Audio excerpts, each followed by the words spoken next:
अदाकारा राखी सावंत ने कलमा पढ़कर अपना नाम फातिमा रख लिया है। अदाकारा ने आदिल खान के साथ अपनी शादी की तस्दीक कर दी है, जिसके बाद सोशल मीडिया पर अदाकारा के निकाह की वीडियोस गर्दिश कर रही हैं।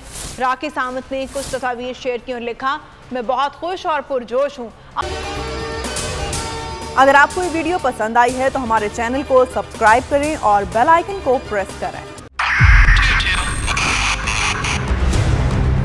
2022 बहुत सारे तोहफे भी देखे गया पाकिस्तान की आवाम को। पाकिस्तान की आवाम को एक तोहफा ये दिया कि आवाम को पता चल गया कि पाकिस्तान का मीडिया क्या है। साल 2022 में सबसे ज्यादा देखे जाने वाला चैनल बोल न्यूज रहा नंबर 1। हमने बहुत सारे शोज और ट्रांसमिशंस की, पूरा साल मुसलसल जदोजहद में निकल गया कि ये वोट ऑफ कॉन्फिडेंस के पीछे कौन लोग थे।